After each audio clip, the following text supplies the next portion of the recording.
in case of heavy rain.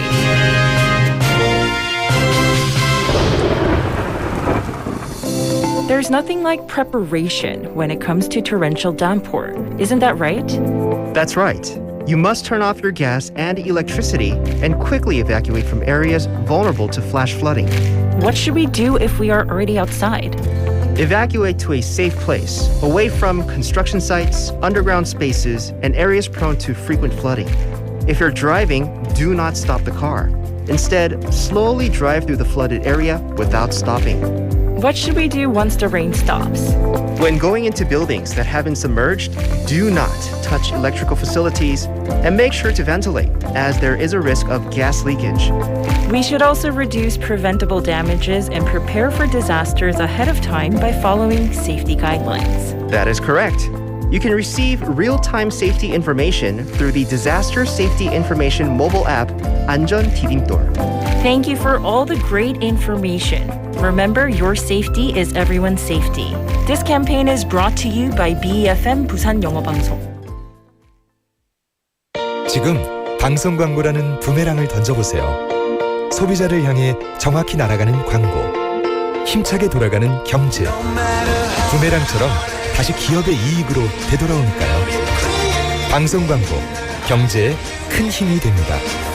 부산 방송광고발전협의회.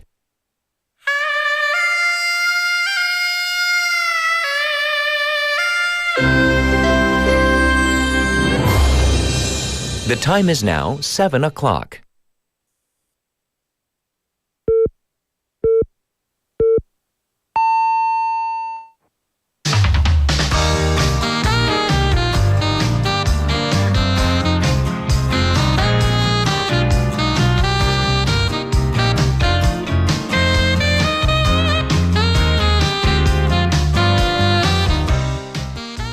The big news this morning is that highly anticipated 2+2 high-level tariff negotiations between South Korea and the U.S. Well, it's been postponed. The thing is that the meeting was canceled just one day before it was set to take place. So this most recent turn of events is raising eyebrows here, definitely. We'll have further details about this later on in this hour. I'm Catherine. This is Morning Wave in Busan on Friday, July 25th on BEFM 부산 영어 방송.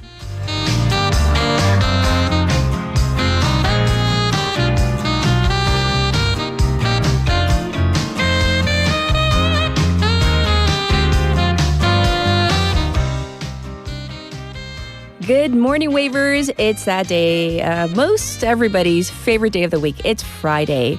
And, this whole meeting situation, we're going to be covering that throughout the program. So I'll give you details on that in a little bit. In the meantime, let's talk about this. It's Friday, and people are kicking off their summer vacation as well. So we are officially at the beginning of the traditional end of July, beginning of August summer vacation season, with many heading out today and tomorrow for, yes, various trips. But as it happens every year, there has been controversy over price gouging and less than hospitable treatment. Recently, there was a case on Ulleungdo Island where a customer was served pork with far too much fat. And there was another case in Yeosu where a restaurant owner got into a conflict with a YouTuber who was eating alone but had to still order 2 portions. You remember that story. Local governments are responding promptly to these cases, lest they lead to bad public perception about their respective cities or regions in general. Other local businesses are expressing frustrations and concerns about such stigma. In Yangyang, Gangwon Province, some local businesses paid for and put up a banner saying that their town is not one of, we'll call it, lewd nightlife. They say that online rumors have been circulating, painting this beach town as one filled with drugs and kind of lewd nighttime activities and even crime. Businesses say that this negative image has led to a drop in the number of visitors. While understandable, because the banner was put up without permission, they had to take it down. Well, they're going to have to take it down. In any case, our city, Busan, along with other cities and counties, have set off to prevent rip-offs and price gouging. In a recent survey, the number one point of dissatisfaction for domestic travelers was peak season pricing. So in Korean, I guess you would say, rip off, 바가지, 당하다? How would you say? Like you're paying too much for something that you normally pay a different price for just because it is summer. So the convention in some fields is that they need to maximize their profit during this peak season, but that may be hurting the entire city's image and other businesses around them. And so, 네, 바가지 쓰면 안 됩니다. 긁는 거는 다른 거예요. That's nagging. So I was in a whole different mode. It's Friday. So that's what we're talking about. We don't want these types of single events hurting any city, let alone our city's image. All right, it's time for our text topic. Are you ready? What is an act of kindness you have experienced? Or maybe you can brag a little today. An act of kindness that you have bestowed on someone else. So, 내가 받아본 소소한 감동적인 친절 or 반대로 베푼 거 있나요? So something, it can be major, it can be minor. I'm going to go first. Yesterday, totally unexpected, Vasana walked in and he, gifted us these, not just an ice Americano. He said his wife always tells him, oh, I want this. And he always gets her something kind of beyond, one level up. So he got us vanilla lattes. So Vasana, I don't know if you're listening. So that was a random act of kindness. That was, some people might say minor. To me, it was like I needed that sugar boost at that moment. So we're really thankful for that. So that's just one example. You can send in your stories to BFM's live chat on YouTube. So go to the YouTube platform, type in BEFM, 부산 영어 방송, and you can find our channel, subscribe, log in and chat with our other waivers. From your phone, pound 9050, shop 9050. That's going to cost you 101.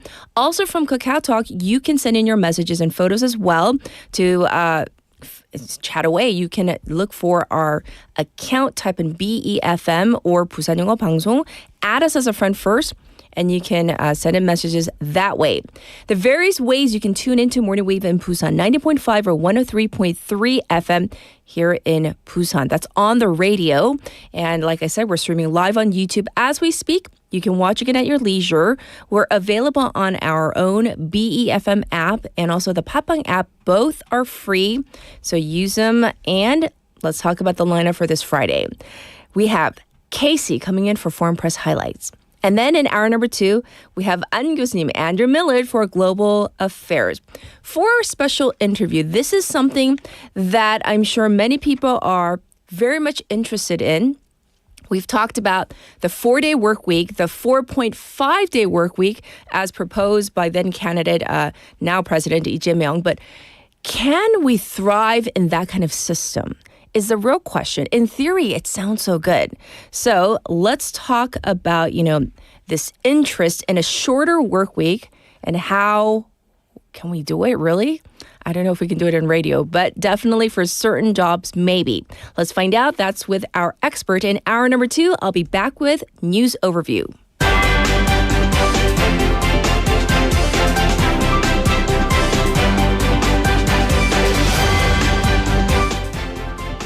It's now 7:07, and this is News Overview. Seoul and Washington 2+2 trade meeting postponed. The trade talk with South Korean and U.S. top officials has been abruptly postponed due to Treasury Secretary Scott Bessent's urgent schedule, with the two sides to set a new date.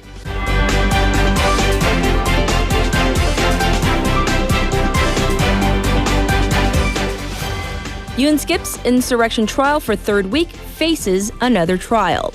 Former President Yoon Suk-yeol did not attend his insurrection trial yesterday, citing health reasons to the court, while the special counsel deemed his absence without just cause and asked the court to issue a bench warrant for Yoon.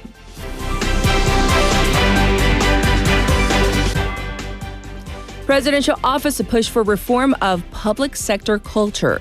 President Lee Jae-myung directed for the government to reform and improve the organizational culture in government so that civil servants may work creatively and proactively.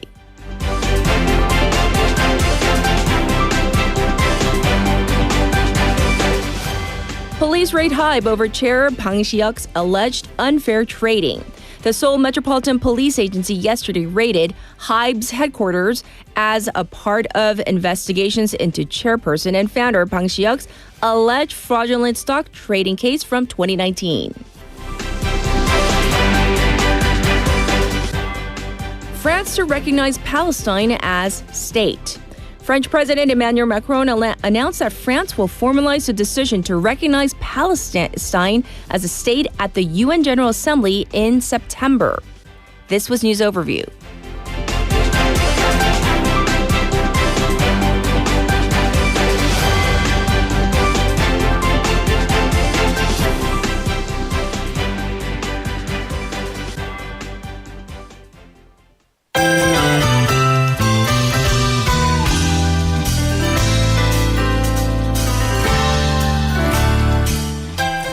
It's time for Now in Busan. We have Sejin in the studio. Good morning. Morning. Yes, it's Friday. We had a proper breakfast.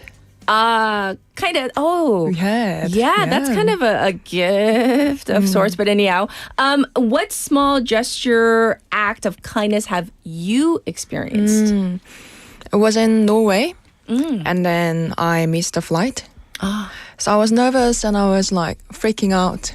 And then there was a guy next to me, and he was kind of calming me down, making me calm. And then he was like, "You've got passport, you've got parents living in Busan and like waiting for me, and then you've got everything. What are you afraid of?" And so he tried to really like, make it work and make myself like less nervous. Yeah, so he kind of reassured you that everything was going to be okay. Right. But he was actually inspirational speaker. Oh. And so that really like resonated with me. And then I always get this nervous feeling when I go to airport. Oh, really? And now that I got these words, and every time I go to airport, I think about these words, and then I don't get nervous anymore. Oh, kind of calms you down thinking about what he said. Wow, what a nice gesture though, because it's still affecting you now, right? Yeah. And that goes to show you these kind, gestures don't necessarily cost anything, right? It's not, always. So thanks for sharing your story. We're going to jump into Now in Busan. First up, I hear there's some good news for travelers flying in and out of Busan. That's right. The airport Limu진버스 to and from Kimhae Airport is finally coming back from July 31st after being suspended last year. Oh, yeah. So I remember the news. People were not happy. What routes are being offered right now? There are two main routes, one from Haeundae and Gijang and another from Seomen and Busan. I see. So let's break them down in detail.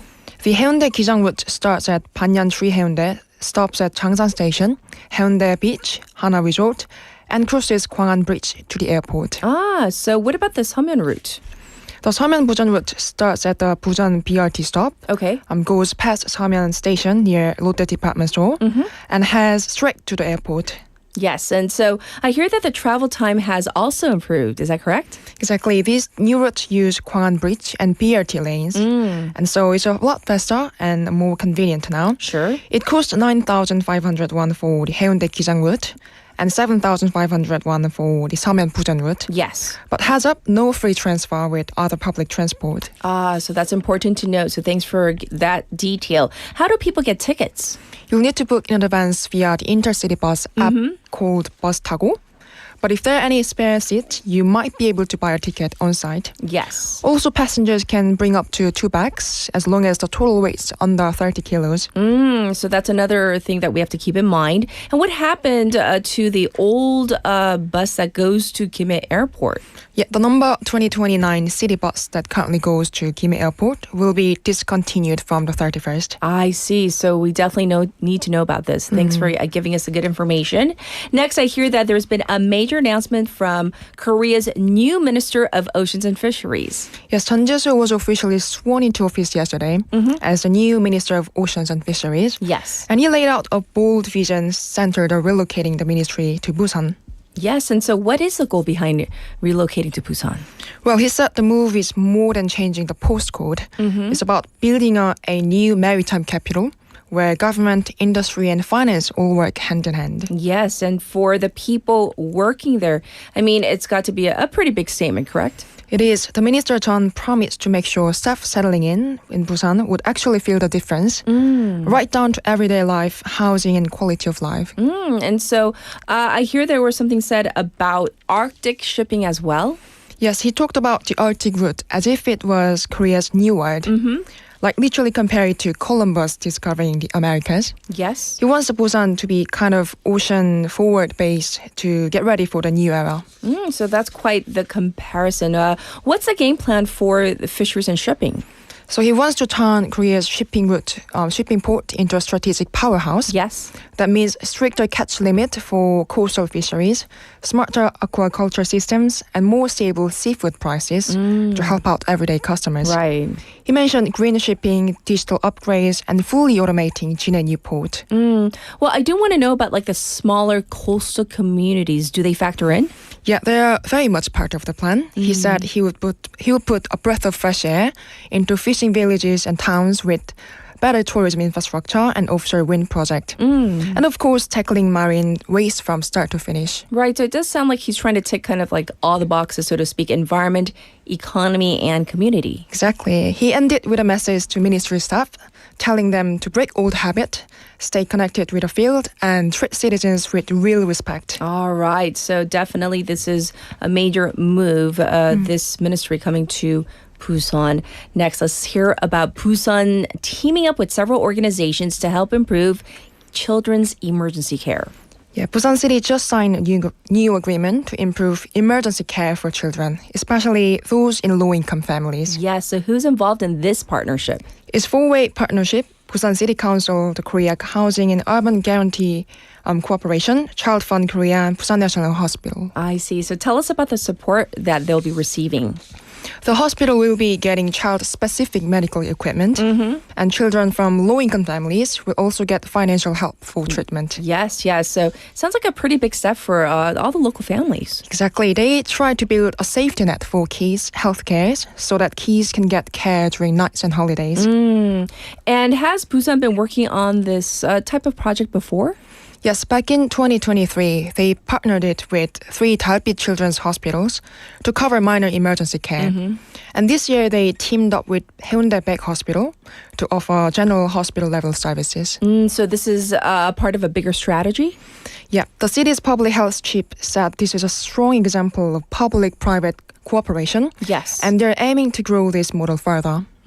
So this is definitely a good thing. Healthcare, community coming together for children.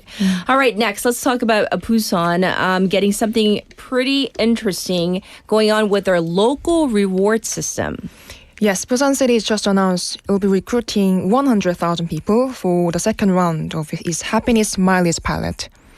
On a first-come, first-served basis. Where can people sign up for this? You can start signing up from 3 p.m. on the 30th of this month. So let's remind our listeners, how does this whole happiness mileage work? Basically, you use the 동백전 app to earn points by walking, visiting places in your neighborhood, Yes. or what they call 15-minute city, or doing volunteer work. Then you can convert those points into 동백전, which is a local currency. Yes. So it does sound like a smart way to keep people active and engaged locally as well. So this time around, anything different? They bumped up the conversion cap. It used to be a 30,000 won, but now you can earn up to 40,000 won. I see. So this is an improvement. And how long do people have to earn these points? You can keep collecting points until the 31st of December. Yes. So definitely, something that people can look forward to. Thank you for all the local news. Have a wonderful weekend. We'll check in with you on Monday. Thank you. Thank you so much. All right, let's get to your traffic and weather. Good morning. Good morning. 굿모닝입니다. Good morning. 좋은 아침입니다. Morning wave in Busan. Morning wave in Busan. Morning wave in Busan. Major news, local buzz, and expert takes. It's all here on Morning Wave in Busan. Brighten up your morning commute with Morning Wave in Busan. Morning wave in Busan.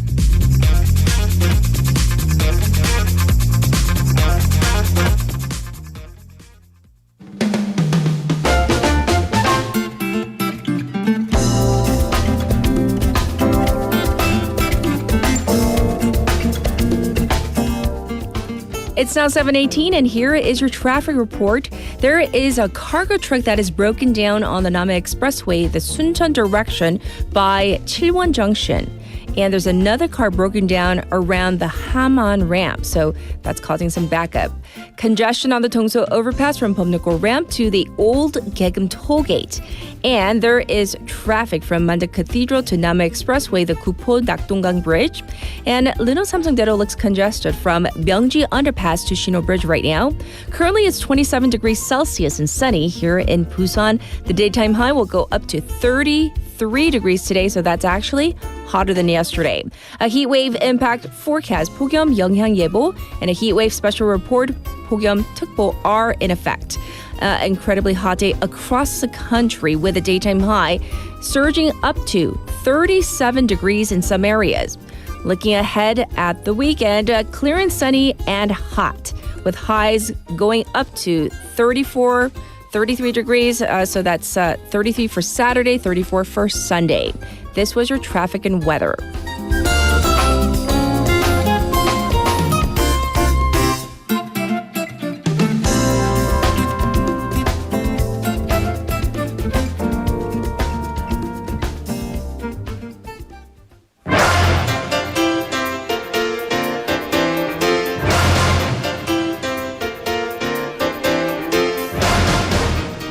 It's time for Top Stories. We have Haley in the studio. Let's say hi. Good morning. Good morning. It's that day. Happy Friday. Yay, yay. So first up, our text topic, acts of kindness you've received, bestowed upon others. Reciprocal. Okay, so it goes back to Biff last year. And, we sometimes do press passes. So I had a press pass last year. And then they partner with like a famous coffee brand locally and gave us like a bunch of coffee coupons. Sure. I think I used like 2 of them. It was the very last day I was hanging out at the cinema center, just like typing and getting some work done. And I still had like a handful of coupons left over. And I saw like these 2 girls, volunteers, early 20s, and just like passing by with a bunch of coffee. So I was like, they have friends, presumably, or at least coworkers. So I flagged them down. I was like, if I give you my free coupons that I got for free, yes, would you be able to use them today? Because today's the last day. And they were like, oh, like, are you sure? I'm like, I am one person. I can't drink 5 cups of coffee. So they were like, yeah, sure. And then so I like give it to them, like, yes, I won't waste stuff. So I'm just like typing away. And then they come back with this. And it's something about like girls, they always have snacks. I don't know, went and got snacks. Like those are really yummy coconut cookies and like a bunch of bumper stickers and like little laptop stickers. How sweet. That was just the cutest. Aww. Yeah. So, kindness begets kindness. That really made my day. So nice. Yeah. That's very so lovely. cute. Such good photo taking. Okay, let's jump into our top stories. So as I mentioned real briefly in the opening, the highly anticipated 2+2 trade talks between South Korea and Washington abruptly postponed. Right, postponed, not canceled. According to the South Korean Finance Ministry, they sent a press notice yesterday morning saying that the talks scheduled for Friday local time, they won't take place, at least at that time, due to a scheduling conflict on the part of Treasury Secretary Scott Bessent. Right. The U.S. Treasury Department confirmed this as well. They didn't give a specific reason as to what the other schedule was, however, stated that they will reschedule at the earliest date possible. The talks will be, once they do happen, attended by Minister of Finance Gu Yun-chol and Trade Representative Yeo Hang-gu, and for their counterparts from the U.S., Secretary Bessent and U.S. Trade Representative Jameson Greer. Okay. Actually, the timing, Finance Minister Gu was notified of this as he was actually waiting at Incheon International Airport an hour before his flight was due to take off. I suppose at least he wasn't in the air. Okay. But Trade Industry and Energy Minister Kim Jong-kwan, who is also in the U.S. right now, as well as Trade Representative Yeo Hang-gu, they are already holding meetings with their respective counterparts. Sure. And we are getting some messages from the U.S. Commerce Secretary Howard Lutnick recently said he could hear, quote-unquote, expletives out of South Korea when they read about the Japanese deal because, according to Lutnick, Koreans and the Japanese, they stare at each other, referring to the sometimes tense relationship historically between the two countries and basically how he expects, implying Korea will really try to at least get to that level of 15%. Also, breaking right now, President Donald Trump told reporters that he will allow other countries to, quote, buy down the tariff rates. Yes. Buy down. So as you said, negotiations are actively ongoing. What is South Korea getting ready to offer? Do we know to the U.S. as part of this deal? Right. So going back to Japan, I mean, if he is going to use the phrase buying down the tariff rates, Japan paid $550 billion in investment. So what is South Korea going to offer? Well, the government here is reportedly going to offer a direct investment package of at least $100 billion. That would be 137 trillion won. So at least 100 billion is key because this is, according to the government, a collection of pure direct investments from top corporations, including the top four, Samsung, SK Hynix, Hyundai Motors, and LG, that have collectively pledged this much. Yes. Again, Japan being an important reference point, pure numbers, $550 billion investment, lowering the tariff rate by 10% from 25 to 15%. Right. So if you're just looking at pure numbers, $100 billion versus $550 billion, we can all do the math. Yes. It seems like a big difference, but then you have to look at it proportionally. Right. The size of South Korea's economy versus Japan's economy, that's over double the difference. Keep in mind, it's also direct investments by corporations. It doesn't include government funding and subsidies that will go in. Right. Seoul's also said to be considering creating an investment fund, which is what Japan did to get to that $550 billion level. Hyundai Motors in particular is apparently playing a big part in this investment because for them, the automobile tariff is a huge deal for their business. Samsung Electronics and SK Hynix also working on a U.S. semiconductor productions hub locally. Right. So definitely this is something that we're going to keep on top of because it's of utmost importance to everybody. In the meantime, let's get some updates in the search and rescue missions for the missing persons from last week's rain and floods. Right. So the official death toll yesterday was 23. It's rising because authorities are finding more bodies. 5 missing persons found, 3 in Sancheong and 2 in Gapyeong. Yes. So, these heavy rains have extracted a heavy toll, and it really has the country rethinking disaster response. Right. And we talked about this with an expert earlier this week where he talked about this interdisciplinary role going across all different fields of academia. Sure. Because extreme rain, not just heavy rain, but extreme rain, these events are becoming annual events. Yes. So when we talk about heavy rain, 폭우, it's usually we start at 10 millimeters per hour. That's just raining. You need an umbrella. It's no longer sprinkling. Okay. 30 millimeters per hour. That's 집중호, concentrated heavy rain. 50 millimeters per hour is very heavy rain, which is what we call extreme rain, 극한호우. Basically, some people call it as like water bombs of water coming down.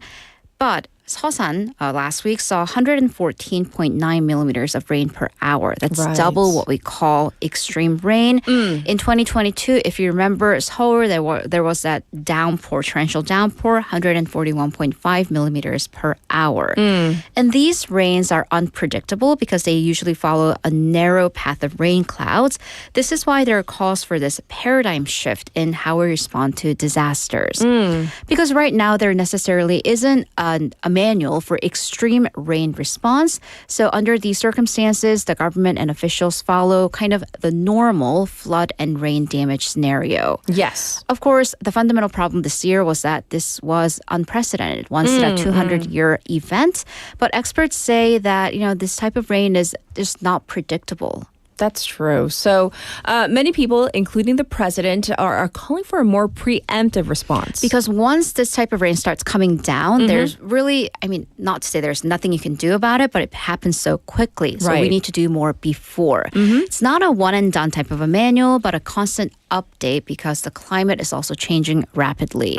So for preemptive responses to minimize damages, experts are calling for previous early restrictions and evacuations. And then for structural measures, river and stream flooding have shown limits in the current system of water controls. So there are some municipalities that are building or calling for floodgates, 수문, to better control their water levels. Sure. And then for urban areas, street flooding happens because our sewer system, the drainage system, cannot handle that sudden flow of water. It is partially how things are built. It's also, if you've ever walked over them and look inside, Right. it's disgusting. Not just sewage, but like not just leaves, but mostly cigarette butts, honestly, and a lot of garbage. So just on private citizens' part, they're not street garbage cans, but also to cleaning them out regularly and keeping them clean. Yes. In the short to midterm, experts suggest building an underground rain cistern, or these are basically large water tanks to store the rain.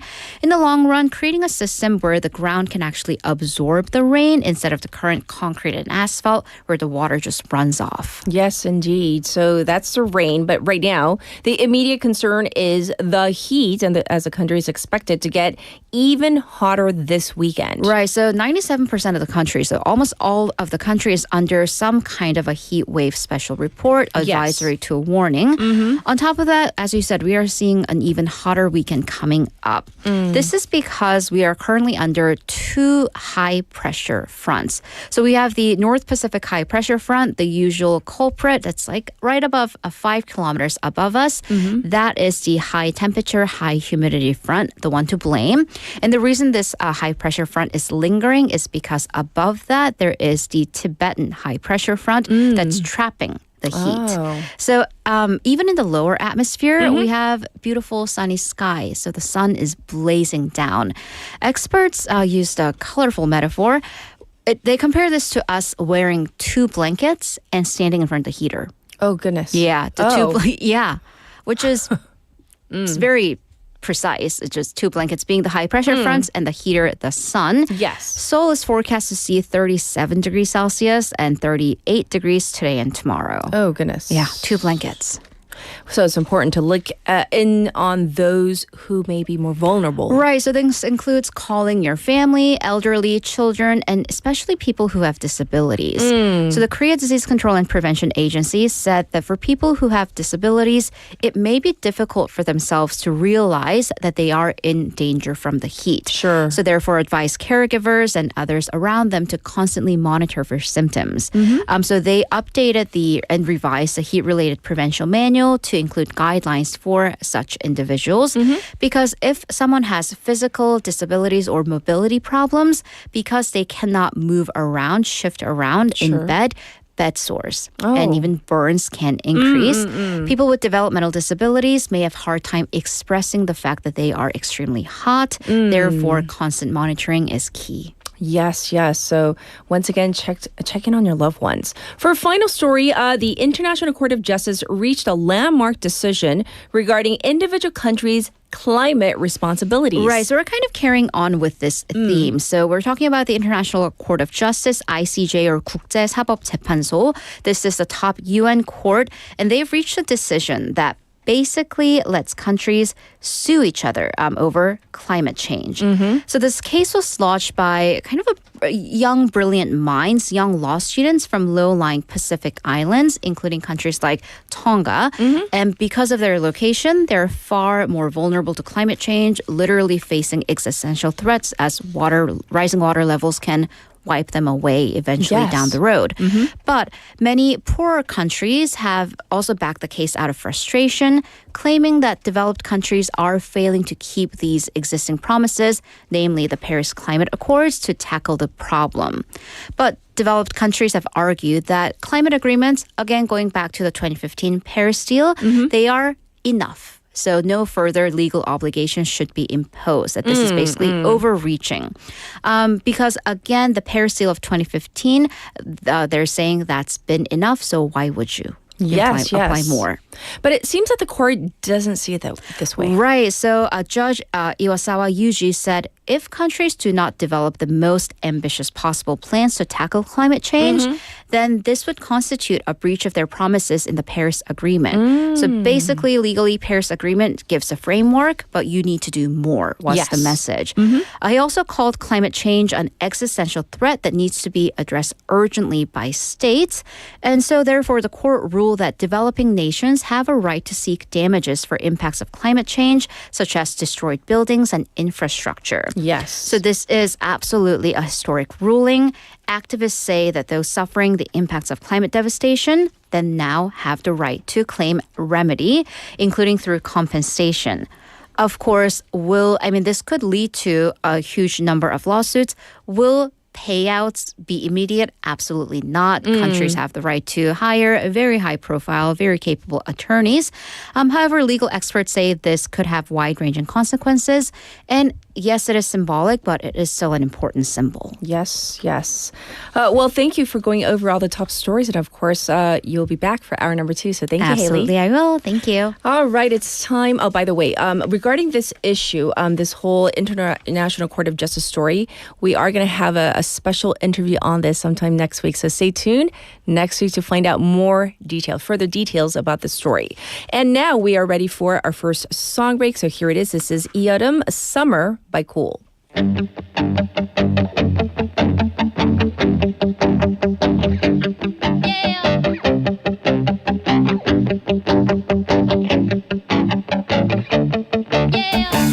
너무나 소중했던 사랑이 뜨거운 태양 아래서 까맣게 나를 태우고 떠나가 버렸어.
가벼웠던 머릿속은 뭘 채웠니 아직도 어머니가 식충이라 부르니 서랍 속 성인 전용 DVD는 갖다 줬니 어떻게 해야 할지 몰랐어 어디를 가야 찾을지 무엇을 해야 그녀가 다시 돌아올지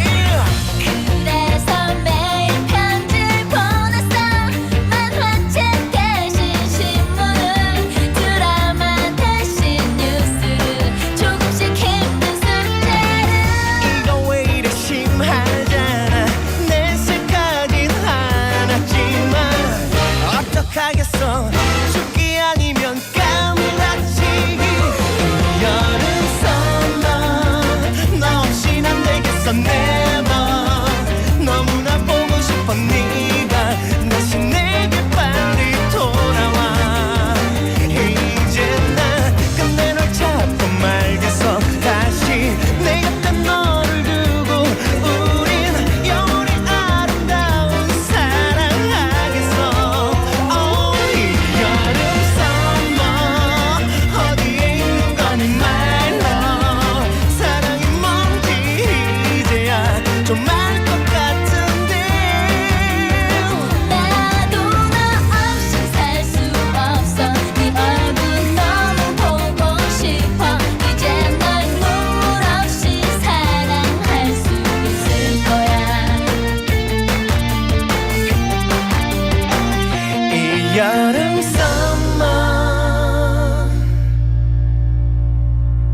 Welcome back. So I was reading some of your text responses to our text topic. An act of kindness that you have experienced or maybe you have actually bestowed on somebody else, right? So Benny says the act of kindness that I experienced was sitting with an elderly person. And the reason, let's face it, we need to help to sit and first at public transportation hubs. Oh, so that's very interesting. So I guess Benny, you're young. So I'm assuming you're helping somebody who is older. So that's how I'm going to decipher that message. And I know there's a lot of waggling going on in our chat room on YouTube about the passing of Hulk Hogan. So if you're of a certain age or certain era, or maybe you were just really into like wrestling, you know this guy, you know this man, right? Hulk Hogan. So, and it's not just Hulk Hogan. And then like, was it the other day, Ozzy Osbourne? The passing of Ozzy Osbourne was also reported on. And also Theo from The Cosby Show, Malcolm Jamal Warner. So just this entire week, a lot of passings. So of course, definitely, I hear you. And I'm sure many people have fond memories of not just Hulk Hogan, but all of these people that I have mentioned. All right, now we're going to get to Casey and foreign press highlights.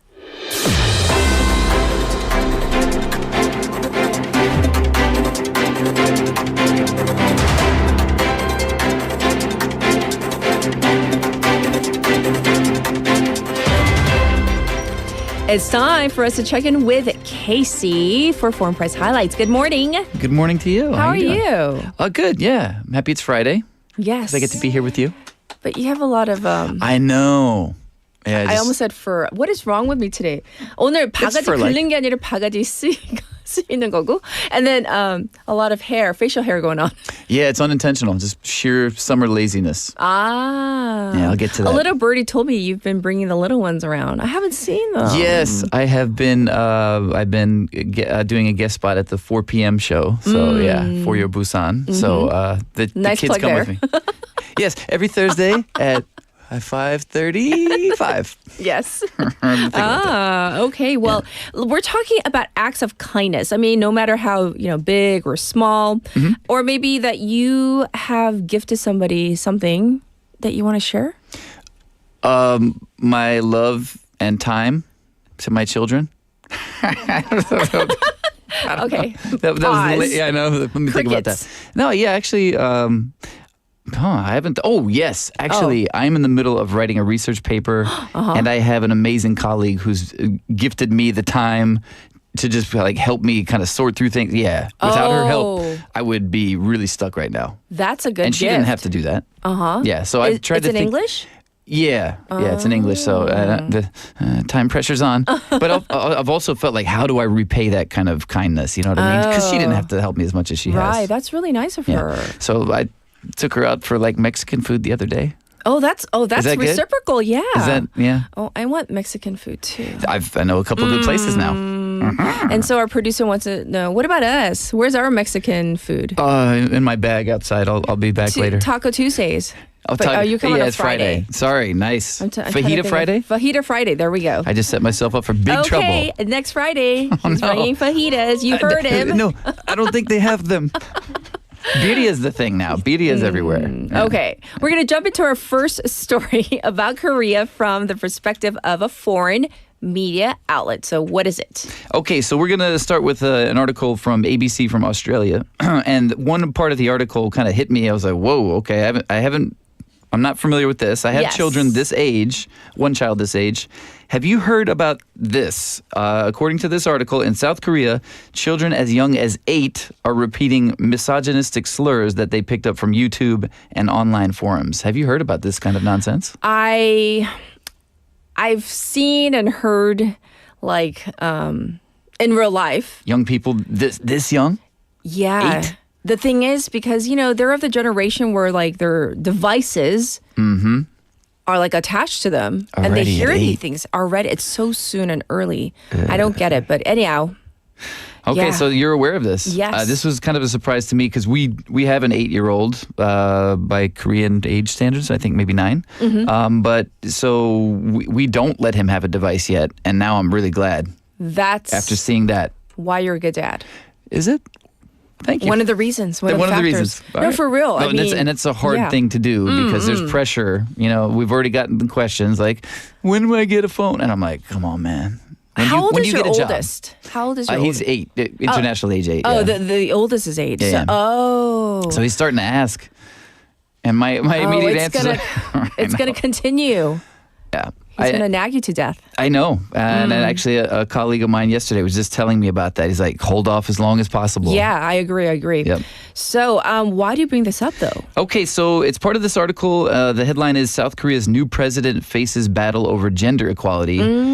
Thus, the misogynism is discussed in this article. Yes. And they talk about this idea that, you know, this has become part of common speech, even for young people, these kind of language. Not good. No. Because we don't want to raise a new generation of kids who might be repeating these types of comments without really even knowing what they might mean. And right, and so some people they talk about this in the article that some people might think it's like harmless, and you know they don't understand what they're saying, but it's just not good to have because it leads to other problems later. Yes, just a viewpoint of a group of people, right? So they said that this is related to the new president specifically because exit polls around the recent presidential vote, showed that the majority of women voted for President Lee, and his recent win gave a lot of women hope in the country that he would finally tackle some of these gender inequality problems that have been well documented in many articles. Sure. But so far, they say in the article that hope is clashing with deep-rooted bias, rising digital abuse, and a culture that still treats working mothers like a problem to solve. Oh. Ouch. I don't like how that's, No. Doesn't sound good. Yes. And so does the article say why maybe women aren't satisfied with what's been done thus far? Yeah, they give an example of one specific thing, the Ministry of Gender Equality. So they kind of give a timeline. So basically, former President Yoon Suk-yeol vowed to abolish that ministry and did not do so. But there was a lot of talk about that. His People Power Party leaned in on that rhetoric, as they say. For example, the conservative base called it unfair to men. And they explain in the article that the translation is literally 여성 가족부. Yes. Which if you literally translate it to English would sound more like not gender equality, but women. I guess is what they were saying in the article. But that's not what it means. That's not what it means. But when I first saw the Korean translation of the Korean version, the 여성 가족부 versus the Ministry of Gender Equality, I'm like, I don't know who did the translating or if there was a particular reason it was translated that way, but I'm like, but that's not really what it means. Right. But that just kind of added to that idea that it's not for everybody, so. Because we don't want to exclude men nor women. I mean, the whole point of this Minister of Gender Equality is trying to level the playing field from what I understand from at least other countries, right? Right. That's the purpose, but that's not what is being seen by the two sides, as we'll put it. Sure. And this kind of rhetoric around the Ministry of Gender Equality ended up pushing women to support the Democratic Party. And so now that Mr. Lee has been elected president, he's trying to appease both sides. And what he's offering is a rebrand of the department, so perhaps just the renaming. And according to Young-Mi Kim, who's a senior lecturer in Asian Studies at the University of Edinburgh, that kind of move is optics, not substance. Just renaming it is not going to fix any structural problems like discrimination or career gaps or safety. Okay. And by the way, Casey and I, we've been using this word misogyny, just in case you're wondering what that is in Korean. It's 여성혐오. And that's why we're saying, 8-year-olds, 9-year-olds picking up these types of comments or thinking off of the internet. It might be harmful, yes. That's right. Yes. And they say, this Ministry of Gender Equality actually still remains important to women. They gave a specific example. So, again, this is why you could take it, it's only supporting women. No. Some examples they talk about in early July, the ministry announced that they had monthly support payments for single-parent families of 200,000 won, which can make a big difference. Yes. Everybody's scrambling to get those cards that I know. So that's single-parent families. We typically think that means headed by a woman, but it doesn't have to be. There are circumstances. Not. Yeah, right. Yes. And so anything else we should be aware of in this story, because I do want to get to our other story as well. Sure. They talk about a lot. This article kind of reveals a lot of behind what the deep fake porn issue is and where that's coming from. Yes. They trace it back to online, as they call them, echo chambers like Ilbe and FM Korea, where a lot of anti-women, anti-feminist comments just freely flow, and that language has kind of trickled down into many places in society. Yes, and sometimes without thinking, maybe it's not intentional, and oftentimes it is intentional. Right. Not defending any usage of words like that, but when it comes down to little kids, sometimes they just hear things and they don't know what it means, and they're repeating them. So, but it also kind of like influences their worldview later because it becomes normalized. Of course. It's a big point of the article. Yes. Well, you can check that article out, but for now, let's move on to our second story. Okay, so this one is a complete left turn. There's nothing to do with what we just talked about whatsoever. Completely different. What is it? Completely different. Okay. Let's talk about the future. The future. Yes, we're going to talk about the future.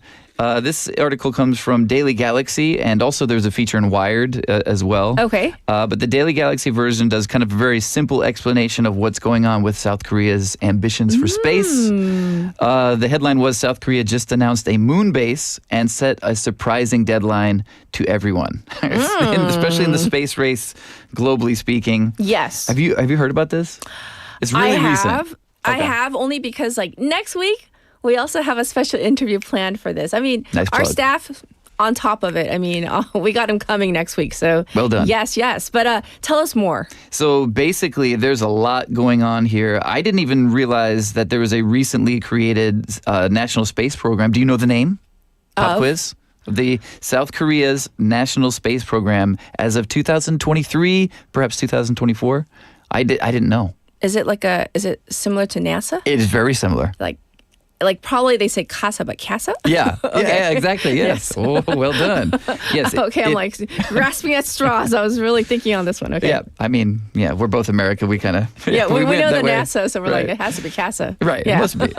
And you're right. It's the Korea Aerospace Administration. Okay. CASA for short. But CASA, mi casa, tu casa. Yes, we need the xylophone. Ding, dong, dong, ding. Ding. Okay. It just put out in my mind. Maybe the audience could hear that. Okay. So yeah, basically they've formed this new group, and it's taken over the responsibility of overseeing the Korea Aerospace Research Institute, KARI for short, and also the Korea Astronomy and Space Science Institute. So these two big organizations now is kind of under this umbrella. I see. And they're like, all right, this is what we're going to do. So they had this recent meeting on July 17th in Daejeon, and it's very ambitious to say the least. Oh, really? Yeah. Okay. So they're basically making it clear that South Korea wants to position itself among the top 5 countries in the field of space exploration, and quickly. Oh, really? Top 5? That's the goal? Yes. Ambitious. Yeah. Okay. And so what else is CASA hoping to do? So basically they have these goals. They want to develop, as they say, indigenous lunar landing and rover technology, produce it here. Basically, domestically produced. Right. Usually there's been some like borrowed technology and like collaborations, right? Yeah, exactly. Like the Danuri was the name, I believe, right? The lunar orbiter. Yeah, so that was done in conjunction with the United States. That will be no more. There's going to be like domestic launches, domestic rockets. Okay. They want to figure out how to extract and use resources found on the moon, such as water ice. Why would you do that? For fuel for further exploration deeper into space. Oh. So they've got all these goals. For example, the first robotic lunar landing is planned for 2032. Yes. They want to develop a more advanced lander by 2040. And then by 2045, moon base. Moon base. People on the moon. Okay. And some of this is already taking place, actually. Right. And so, real quick to wrap up, who is Korea competing against? Like, yes, the top this 4. moon race. Right, yes, right. The lunar race. Well, the United States also has a plan to send people to the moon within the next decade. China has joined forces with Russia and other countries to do that as well. Okay. And India has also announced its intentions to build a moon base by 2047. Okay. So there are 4 other countries, amongst others as well. But the really interesting thing to me was they wanted South Korea wants to have a Mars landing by 2045. Oh. Like that's. Wait, I was like, are we going to be around? Yeah. Hopefully. Knock on wood. Yep. Planning on being here. Will we see it in our lifetime? I mean, it sounds like it. The same year they have planned to have a moon base to also land on Mars. That's 2 big deals. That's pretty major. Yeah. Well, I guess we'll see in the future if this comes to fruition. We will, right? We'll see. Yes. What is it now? 2024? Yeah. We'll be in it with our walkers together. Yes. Okay. Okay. Sounds like a plan. We'll be walker buddies. And people are calling us 캐남매. Oh. 캐서린, KEC. According to Layla. So. All right, cool. So I'm going to leave you with that. We're Well brother done. and sister now. All right, cool. I We like look it. alike. We're like twins. Yeah, I'm telling you. I can see it. All right. We'll check in with you next week. Thank you, Casey. Have a great weekend.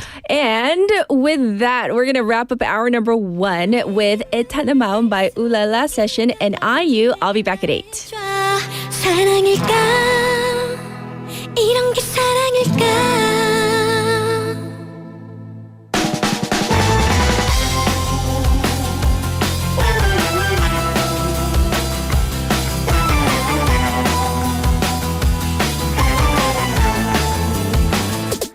바로 너야 이쁜 이 장미 닮은 너야 입술이 딸기 같은 거야 내 맘을 1초 만에 다 뺏겨버렸어 그래 나야 널 아껴주는 사람 나야 널 지켜주는 사람 나야 내 사랑 송두리째 다 뺏어주겠어 어느 때보다 확실해 다른 날보다 위험해 자꾸만 눈길이가 이상하진 않아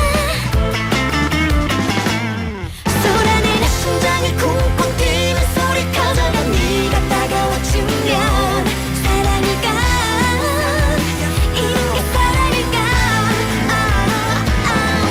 어떻게 얼굴이 금방 새빨개진 이유가 뭔지 내게 말해줘 사랑일까 이런 게 사랑일까 나 촌스럽지만 유치하지만 애타는 내 맘속에 너 있어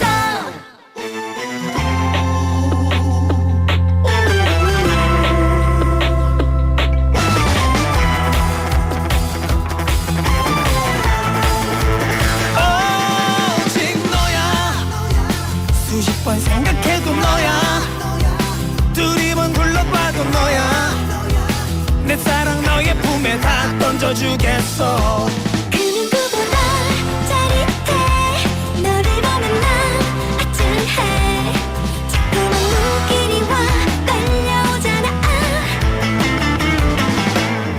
쏟아내 내 심장이 쿵쿵 뛰는 소리 커져가 네가 다가와주면 사랑일까 이런 게 사랑일까 어떻게 얼굴이 금방 새빨개진 이유가 뭔지 내게 말해줘 사랑일까 이런 게 사랑일까 널 바라볼 때 설레어 올 때 내 머리 하늘까지 닿을 듯이 올래 우연히 운명이 된 이 순간에 말하자면 시간이 멈춘 것 같아 I'm let it flow 내 심장이 쿵쿵 뛰는 소리 커져가 네가 다가와주면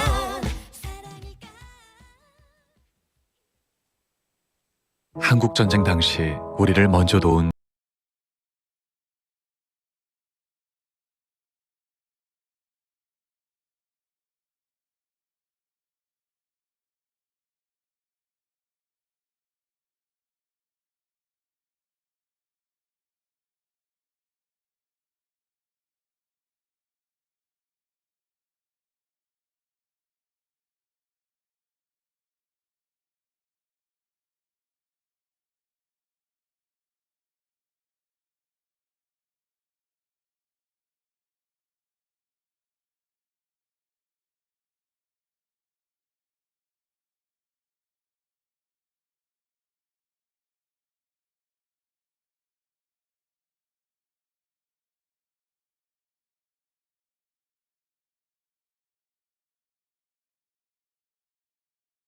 스쿨존에서는 반드시 시속 30km 이하 서행, 스쿨존 내 불법 주정차 금지, 차량 출발 전 앞뒤 좌우 살피는 습관으로 어린이가 안전한 도시를 만듭니다. 참, 운전 중 휴대전화 사용은 모두에게 위험합니다. 우리 모두를 위한 교통안전, 나부터 실천하면 모두가 안전해집니다. 어린이가 안전하게 뛰어놀 수 있는 부산. 아이 키우기 좋은 도시는 우리 모두의 미래이자 희망입니다. 이 캠페인은 어린이가 안전한 부산을 만드는 은행, B&K 부산은행과 함께합니다.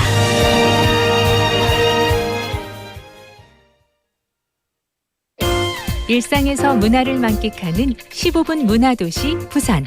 글로벌 문화예술이 펼쳐지는 해양도시 부산. 다양한 문화예술, 공연과 축제가 펼쳐지는 부산에서 시민과 예술이 함께하는 특별한 동행이 시작됩니다.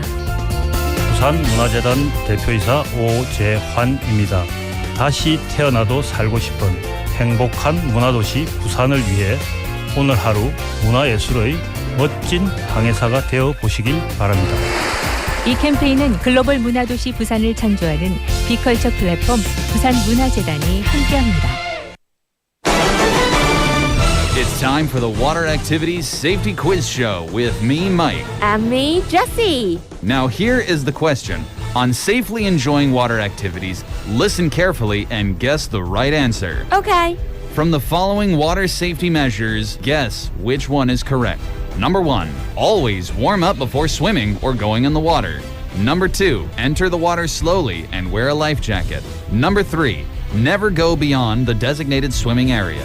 Number 4, call 119 or a lifeguard on duty if you witness drowning. 뭐지? 1번도 맞고 2번도 맞는 것 같은데. Time is running out. The answer is all of the above. That is correct. All of these options are important in order to safely enjoy water activities. If you keep them in mind, you're bound to have a great and safe summer. Stay with BEFM this summer for a responsible beach season. 지역 경제가 힘차게 출발합니다. 기업들이 고객을 향해 더 빨리 가려면 방송 광고라는 엑셀을 밟으세요. 경제도 기업도 더 힘차게 달려가니까요. 방송 광고의 작은 힘, 경제의 큰 힘입니다. 부산 방송광고발전협의회.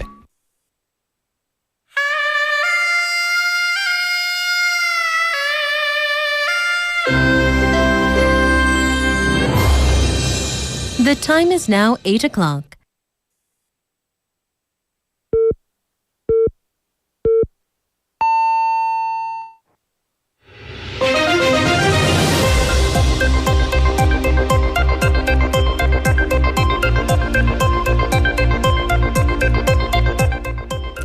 It's now 8 o'clock. This is hour number 2 of Morning Wave in Busan. We begin with Spotlight News.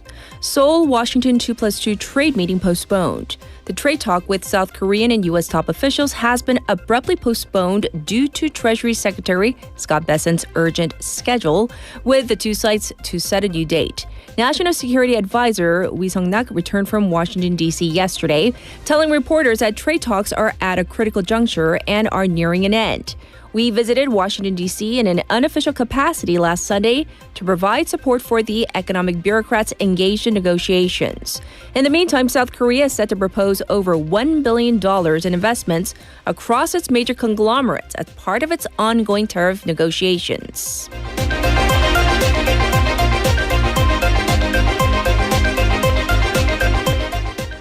Yoon skips insurrection trial for third week and faces another trial. Former President Yoon Suk-yeol did not attend his insurrection trial yesterday, citing health reasons to the court, while the special counsel deemed his absence without just cause and asked the court to issue a bench warrant for Yoon. The former president faces a second trial starting next month. The special counsel led by Cho Eun-suk has indicted Yoon on abuse of authority and obstruction of justice on top of the ongoing insurrection case. The pretrial hearing has been set for August 19th at the Seoul Central District Court. The defendant does not need to appear in person for these proceedings. Yoon's side is said to be reviewing a request for a merger of the two cases.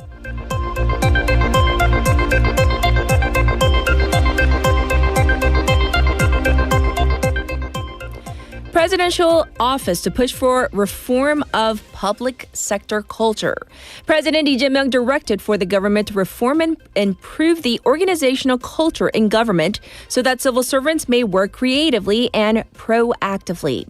The presidential office said it will promote 5 tasks to improve government culture, including abolishing policy audits, in-depth investigations into abuse of authority, improved incentives and treatment, and reforming the on-duty system. The top office will form a task force with the Presidential Senior Secretary for Civil Affairs at the helm to push for these improvements in the next 100 days.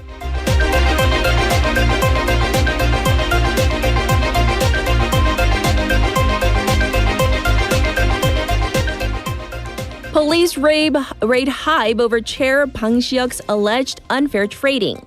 The Seoul Metropolitan Police Agency raided Hybe's headquarters yesterday as a part of investigations into chairperson and founder Bang Xiuk's alleged fraudulent stock trading case from 2019.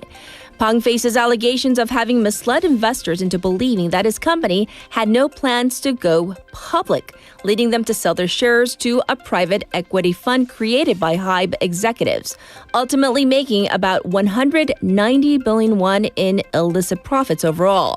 The Securities and Futures Commission under the Financial Services Commission, or FSC, filed a complaint against Bang last week on charges of violating the Capital Markets Act.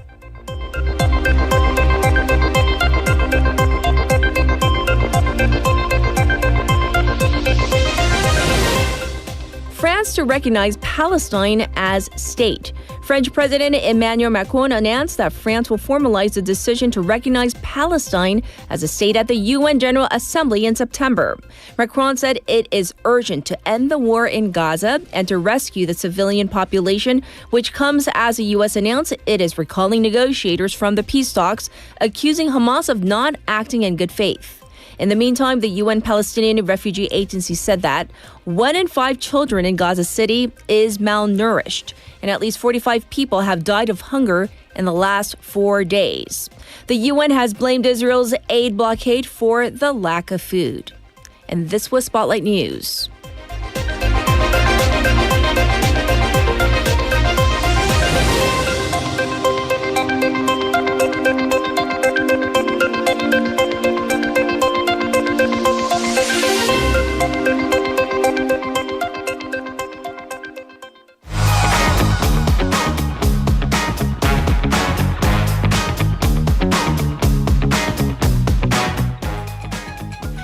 It's time for Wa글와글. Haley's back. Hello, hello. Yes. All right. So we're going to get into this story. It goes beyond waggling. It's going into the territory of inciting outrage. Right. So I was very triggered by this story. I don't know. Just it's so upsetting. I was like, is this real? It's violent. It's racist. It pushes all the buttons. So seemingly, it seems that a Korean man tied a migrant worker to a stack of bricks and used a forklift to lift him and the stack of bricks, and then demanded that he, the victim who was being lifted with the stack of bricks, apologize for something. So that's what happened. So according to Jeonnam's Migrant Workers Human Rights Network, this happened at a brick production plant factory in Naju. Okay. The victim is a 31-year-old Sri Lankan worker, and this all happened earlier this month. So the network has secured a video, released it. It has now gone viral. Right. The victim is wrapped/tied to this square stack of bricks with like what appears to be clear vinyl or plastic wrap. And one guy who seems to be leading this operation, seemingly Korean, tells the victim, quote, "Do you see what you did wrong? Like, 뭘 잘못했는지 알겠어?" And then also, "Say you're sorry. 잘못했다고 해." Well, and then you would hope somebody would step in. You would, but they don't, at least not according to this video, because others who are surrounding them, they're smiling and laughing, and they have their phones out taking photos and videos. Right. So apparently the victim contacted this human rights center after repeated instances of alleged group bullying. So, I mean, I think this is an understatement to say it's disturbing, it's demeaning. When I saw this yesterday, I watched it 3 times. I was like, is this real? Because there's so much fake AI. Right. You would hope that this was just fake news and fake AI out there. But right. Yeah, well, it seems to be real because the owner of the company was interviewed and told a media outlet that the other workers said it was just a joke. jokes are funny. This is nothing. This is not funny. They apologized to the victim. Apparently, the owner stated that he will take follow-up action as the victim wants, and to make sure that it never happens at his workplace again. The Human Rights Network also held a press conference and urged a full investigation to look at any other human rights violations that may happen. And they also plan on filing a police report against those individuals identified in the video. Right. And one official from the group said that this is an explosion of rampant discrimination and violence against migrant workers. And actually, this case has gotten so viral that the president also weighed in. So yesterday, President Lee Jae-myung posted this video on his own Facebook saying that he couldn't believe his eyes, calling this unacceptable violence against a minority group and a clear human rights violation. And he actually took it to the next level, saying that a society's dignity comes from how we and they treat a marginalized person. Yes. And that he will make sure that relevant departments actively respond to such exploitations of rights and labor, making sure that these exploitations don't happen just because someone might be in an unstable immigration or labor status. So, I mean, once again, speechless, I'll just say, is how we're going to describe it. Yeah. All right. Next. Today is the last day for the rotating signups for the consumption coupons, and over 3.8 trillion won worth of coupons have gone out already. So now the big question is, how are people spending this money? Right. I want to know waivers. And I think they've talked about it briefly. They talk about it here and there. I think someone's buying glasses and then lots of meat eating is happening. How are you? Yes, you spending that money? She's getting glasses. Me too, actually. All right. Lucky All right. you. Team 4 Eyes. Yes. So actually, chicken. But not the fried kind, the raw kind. So chicken meat, like really? gogi, ready-to-go meals, and common household items. Okay. So basically, everyday stuff.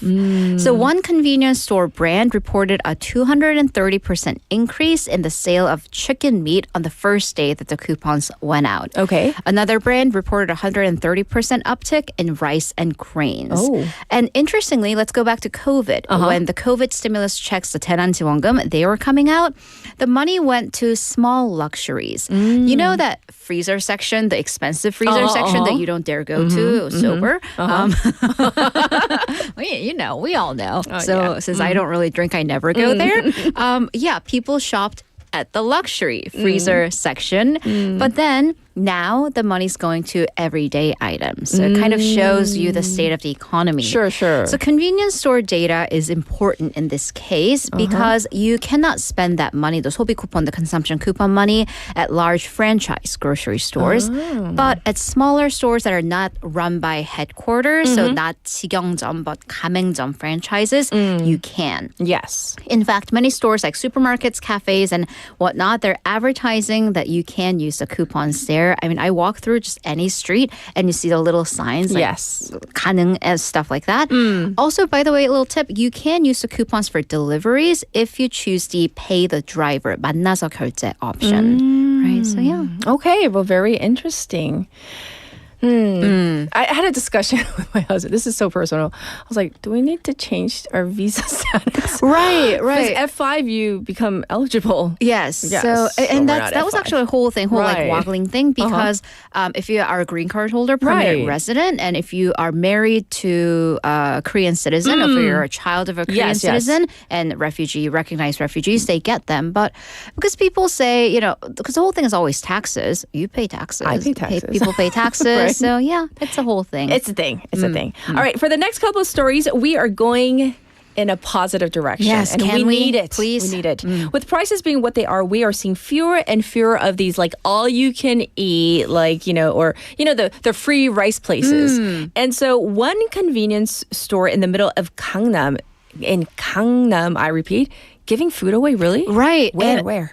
Am I just like making things up? Didn't you talk about like things kind of like in posh districts? It is difficult to like stay afloat, right? Because like yesterday, was it in? Right, it was yesterday, right? The average price of eating out just for lunch. Yes.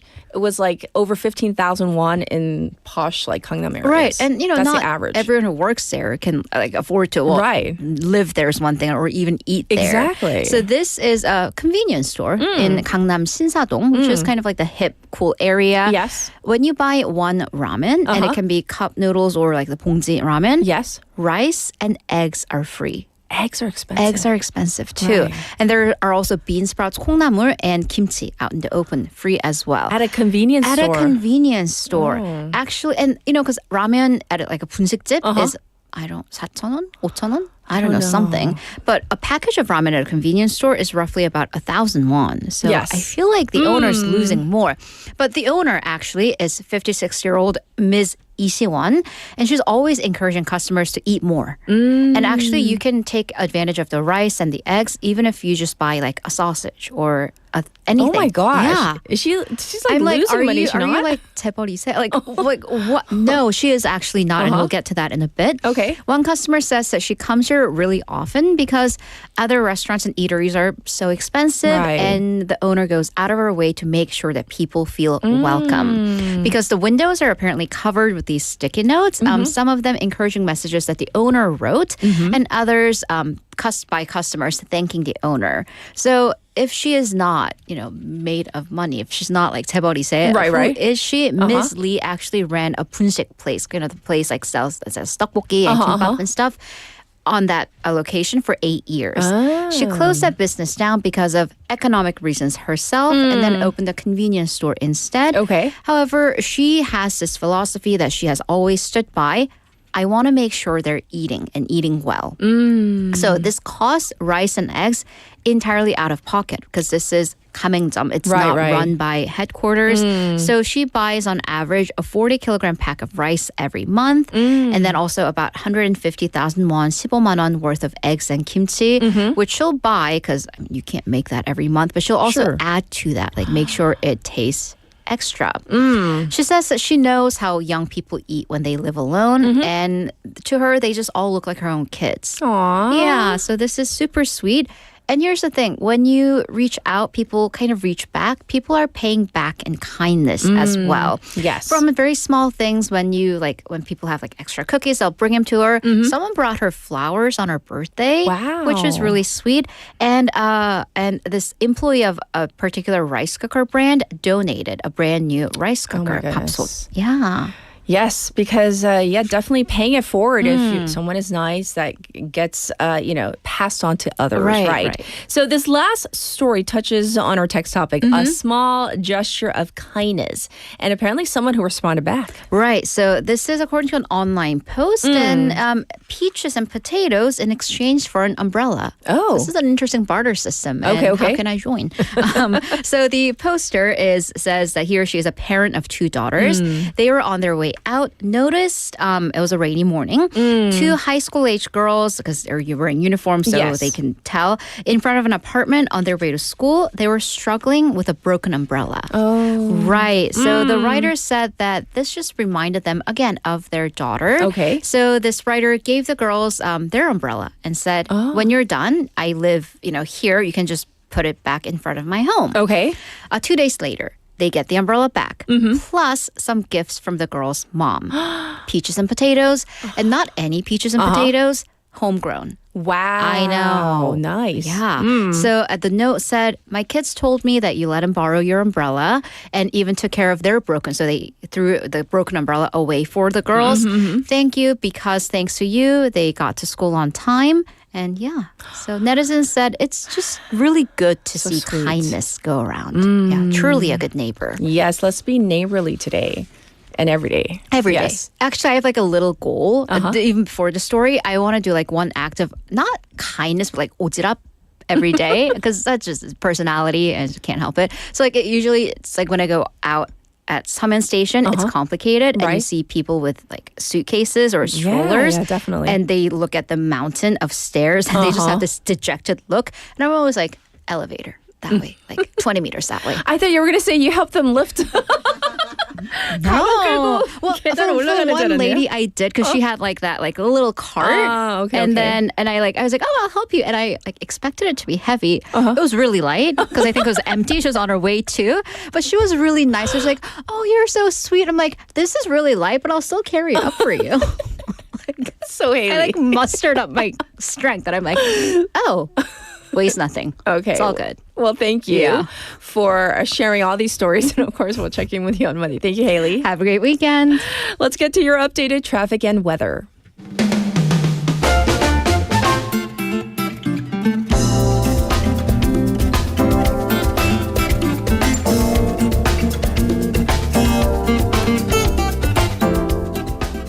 Let's take a look at the roads right now. On 중앙대로, there's an accident from 온천교 intersection to the old 동부 terminal intersection. There's a two-car collision right before Myeongnyun Station. Next up, Gwangan Bridge, it's congested going toward Taeyeon Overpass, meaning the top portion. And on Nakdong Namlo, it looks busy from Hadan intersection to Hagwon Bridge. And on Gwanmundaero, it's slow moving from Pangnam to Baegang Tunnel. Currently, it's 29 degrees and it is sunny. Needless to say, it is hot. It's going to go up to 33 today. Heat wave impact forecast. 폭염 영향 예보 and a heat wave special report, 폭염특보, are in effect. Incredibly hot across most of the country, with the daytime high soaring to up to 37 and some forecasts say even 38 degrees today. Looking at the weekend, clear and sunny with highs going up to tomorrow, 33 degrees, and on Sunday, 34 degrees. This was your traffic and weather.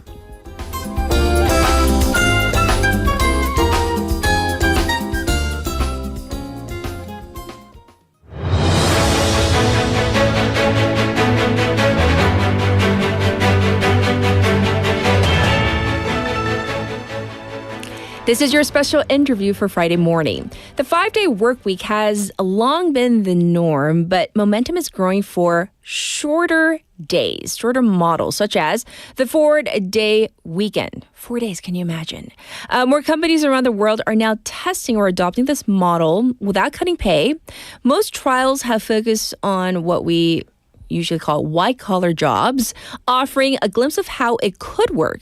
In Korea, the new government has even pledged to implement a 4.5-day work week system, bringing the idea of less work, or at least few, in days, less work closer to reality. So today we're going to explore what is driving this shift and what it could mean for the future of work. Joining us once again is Dr. Tracy Brower, who is a sociologist and author of The Secrets of Happiness at Work.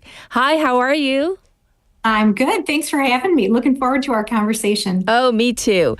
So what is driving this recent wave of interest in a shorter work week? I mean, do you see this as a trend or is it kind of more of a deeper shift in the workplace? Yeah, I think it's definitely a deeper shift. I think we've seen it absolutely escalate lately. Because of the pandemic, I think we had to try new models. So that sort of put us into new thinking. That's one. Two, well-being issues. We've got globally record levels of depression, anxiety, mental health issues, and people who are really looking for a lot of balance. And technology has really shifted things. We can work from anywhere, many of us. Not all jobs, like you said, but many jobs we can work from anywhere. And I actually think this is going to be an ongoing trend because of the well-being issues, especially among younger people, and because of the advent of AI. Yes. And so what are some of the most noticeable benefits and also the drawbacks of maybe shifting to a 4.5-day work week? Yeah, there are definitely pros and cons. In fact, there's a brand new study that was done by Boston College, published in an academic journal called Nature. They looked at about almost 3,000 people, and they found when people had a reduced number of days, same pay, reduced number of days, they had less burnout, they had better mental health, better physical health, greater job satisfaction, and they were sleeping better. So they reported they had less fatigue. That's all really, really good. And I think it works really well at an individual level. I think we just need to be aware that there can be downsides, right? Like we draw a lot of identity and meaning from our work. And so if our work doesn't feel like we're able to contribute as much, we may have a reduced sense of esteem or a reduced sense of purpose. Another really big one is that we find that when people work away from the office more or they work less days together, they may struggle to create community or have a sense of belonging, and they may actually struggle with loneliness. Loneliness is also a global epidemic right now. Right. So those are things we should think about, the kind of the pros and cons. Oh, well, thank you for pointing out, in particular, the cons, because we obviously try to think about the rosy side, the pros of why we want to work fewer days. So could a condensed work schedule, working fewer days, unintentionally lead to even more pressure? Because what if, for example, someone, a company switches to a 4-day work week schedule, and you feel like because you're not coming on that 5th day, you gotta eke it out, you gotta churn out whatever you need to do. So could that actually create more stress? Yes, 100%. It's kind of like we all have busy weeks now and then. And instead of saying TGIF, thank goodness it's Friday, we're saying, oh no, I need another day to get the work done, which is exactly what could happen. The really interesting thing about this particular study and other organizations who weren't in the study do this successfully is when we do it successfully, we take time to examine the work process, really look for greater efficiencies. So we're not trying to do the same work and the same work process in a compressed schedule. We're really thinking about the work differently, and we're using efficiencies so that we don't increase the pressure. I think the other thing we have to be really careful about is kind of synchronizing our schedules. Like if everybody's working their compressed work week on different days, it's going to be really hard to get the time that we need to collaborate or to align with team members, and that may actually cost us time. So another key element of making sure that we don't inadvertently create pressure is just to synchronize schedules. And I think we've got to have really clear expectations, like expectations from leaders, expectations among team members. That will really help to kind of manage the pressure that could arise from that new model. Right. And so that was going to be my next question about the whole connectivity, the sense of belonging, that teamwork that is so important for, I would think, most jobs, not all jobs, but definitely most jobs where there are team projects, or at least there has to be some sort of, communication going on within a team. Yeah, absolutely. And we understand our team and we understand the culture of our organization based on working together and seeing each other.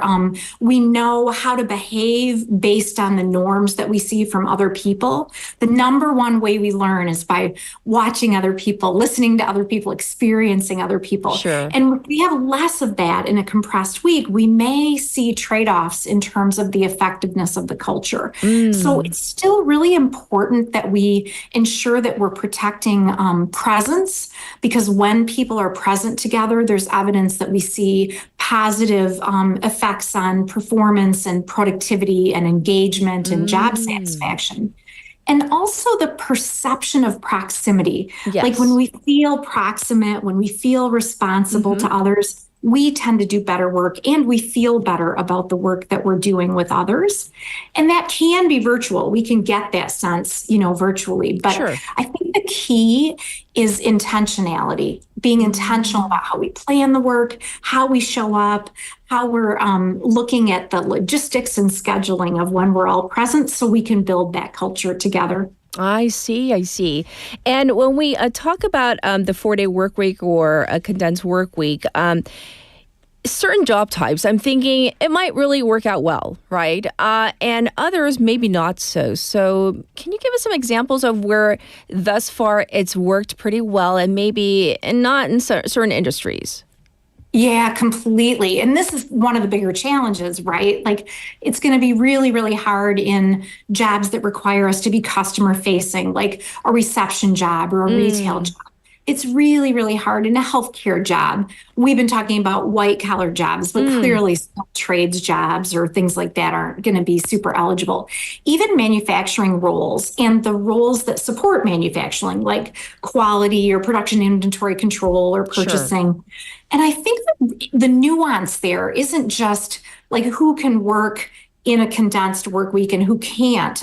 I think there's also just equity concerns, right? Like if you're in a manufacturing organization and a big percentage of the population doesn't get to work in that way, and part of the population does, it might not feel really good, right? To the people who can't. So I think we've got to think about not just literally who can work a condensed work week, but how do we think about the impact on the culture and the perception of fairness?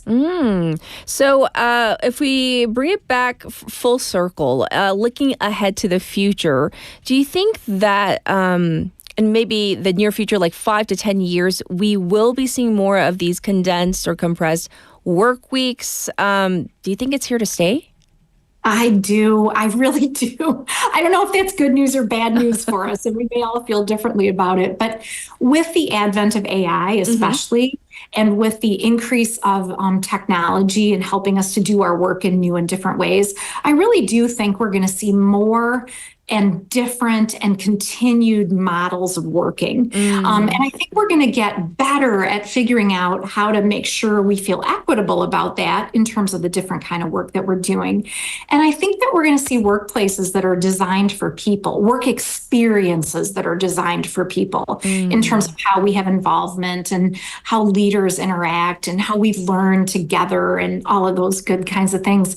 Because this trend about wellness, I think, is going to drive real focus and intentionality about how we design work. And I think this focus and intentionality will help us think about new models. So I think it's time to kind of get used to lots of new and different ways of working. Sure. And I think this is probably the tip of the iceberg. Well, thank you so much for sharing your thoughts and your expertise with our listeners once again. We wish you the very best. Thanks for joining us again today. Thank you. Appreciate it. Once again, everybody, this was Dr. Tracy Brower, and we talked about a condensed, compressed, whether it's a 4-day or 4.5-day work week. So in her opinion, this is not just a flash in the pan, meaning it's not some sort of temporary trend, that it might be here to stay. And with that, we are going to take a song break. So here it is. This is Way Back Into Love. This is by Hugh Grant and Haley Bennett.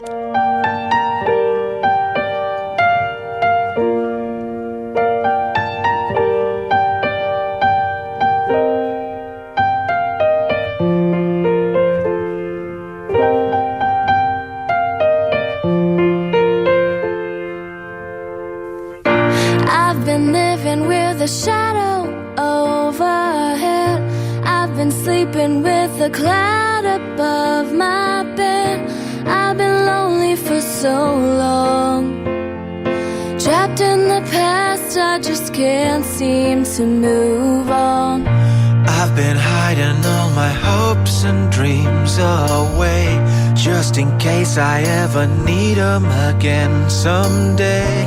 I've been setting aside time to clear a little space in the corners of my mind.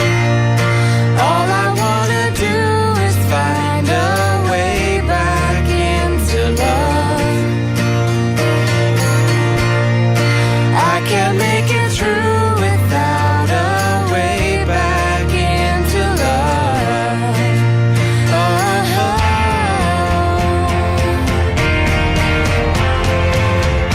I've been watching, but the stars refuse to shine. I've been searching, but I just don't see the signs. I know that it's out there. There's gotta be something for my soul somewhere.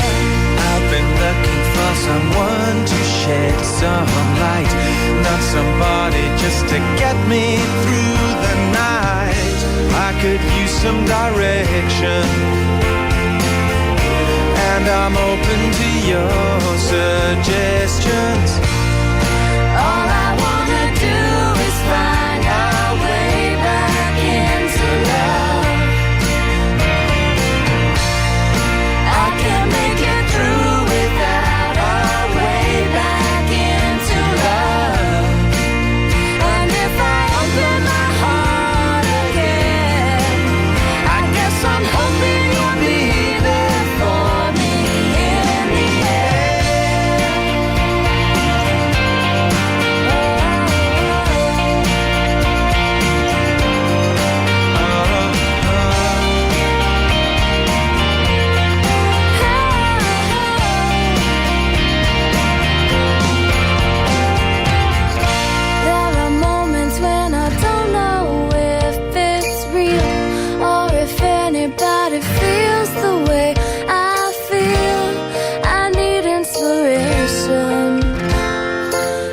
just another negotiation.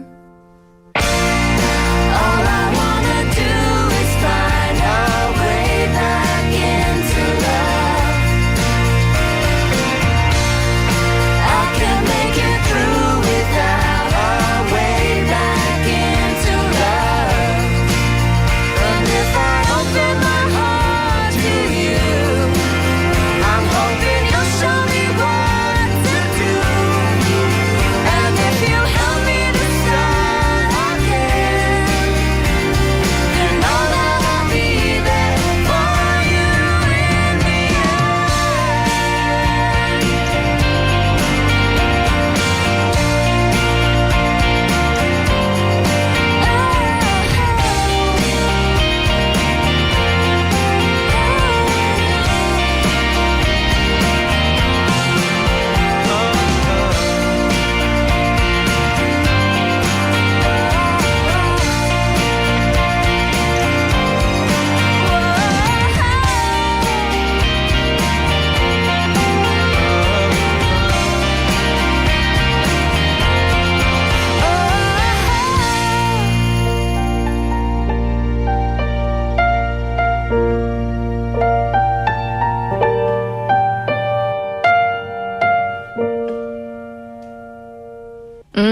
What a lovely duet. Welcome back, everybody.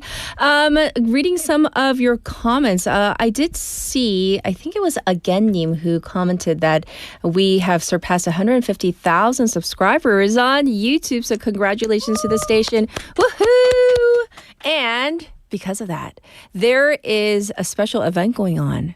So until August 6th, if you're interested in finding out what I'm talking about, you can check out the community tab on our YouTube page. And there's a special event.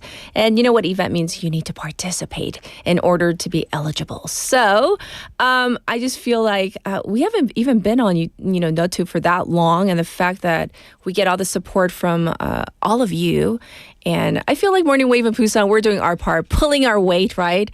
Drawing in all those viewers and listeners. But always big round of applause for all of you to chime in, who tune in every day. And Leslie, while we're talking about our special interview, she chimed in saying that I think that a 4-day work week goes a long way for work-life balance. So definitely we're all into the water belt, are we not? And she says having more time for family, to rest, to have a hobby, and more. And, when you think about it, it's not just like family's important. I love my family. But having that alone time to pursue a hobby or like a sport or whatever that you need to do in order to get through the rest of the week. I think it's irrespective of what type of job you have or how much you love your job. It doesn't mean you just have to be working all the time.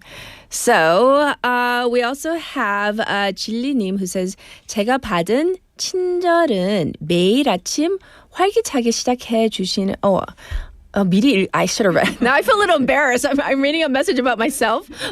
피디님이 읽으려 했어요.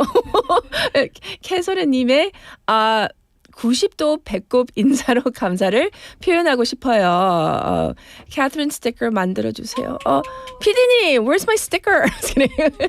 No, we like Tommy. I remember during the election he made these like stickers of saying like I voted, and like that's how involved you guys are, and we do thoroughly appreciate each and every one of you. And I really read that message without like reading ahead of time. I should have, so it was a little embarrassing. But so we're gonna get to our next segment. I'll be back with Angus-님 in just a moment.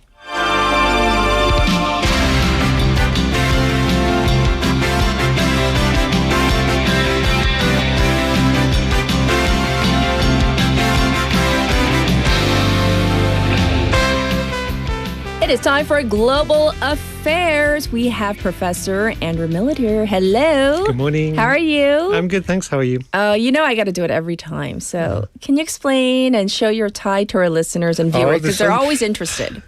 Have I not worn this one before? I don't know. I think I'm getting to wear some of the same. But this one is... Okay, just in case. We have this some one new... is little Springer Spaniels. Oh. So I used to have an English Springer Spaniel when I lived in the UK. Yes. So Look at that close-up. Our producer on the screen. She got real close. Yeah, nice. So, yeah. So this is a special tie. Reminds me of my Barney. Bonnie? Barney. Aww, Barney. Is it Barney? Barney, yeah.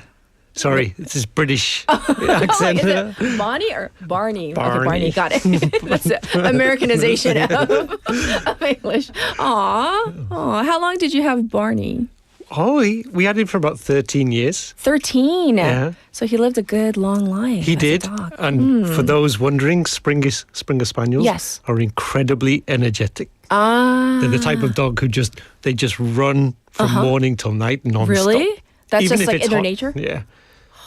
In this hot weather? Even in this hot weather. Well, it's in not English. In English, hot I was going to weather. say. It's not that hot, right? No. And by the way, how are you... I mean, you've been in Korea for so long. I can't say, how are you acclimating to the weather? You've been here for a while now, right? 20 years I've been here Yes. now. But you know what? I still don't like Korean summers.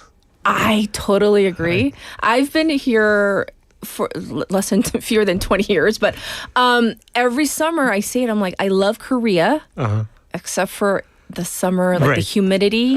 Exactly.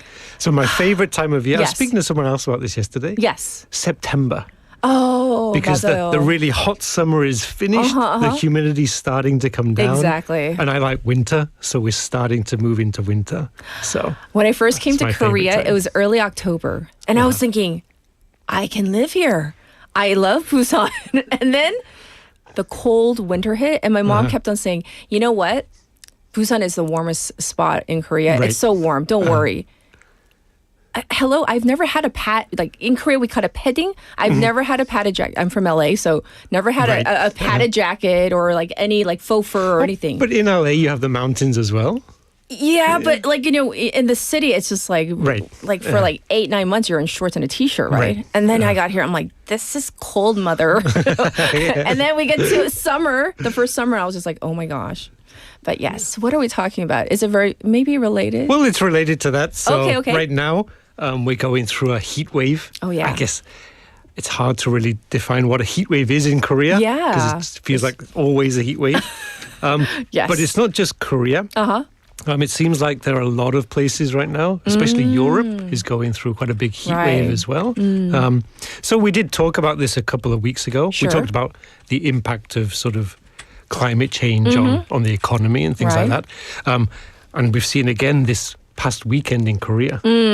Absolutely. Devastating floods as well. Yes, yes. But I thought we'd focus more on the heat wave aspect right now and sort of just look at what some European cities are doing to try to overcome this. Yeah, what are they doing? Because in some areas, like in Spain, was it like in the mid-40s? So Spain was, I think, mid-40s. Portugal was, I think, close to 50 degrees. But even, so I have a friend from Norway, or I have a few friends from Norway. Yes. And he's there right now. And he texted me and said, it's 34 degrees in Norway.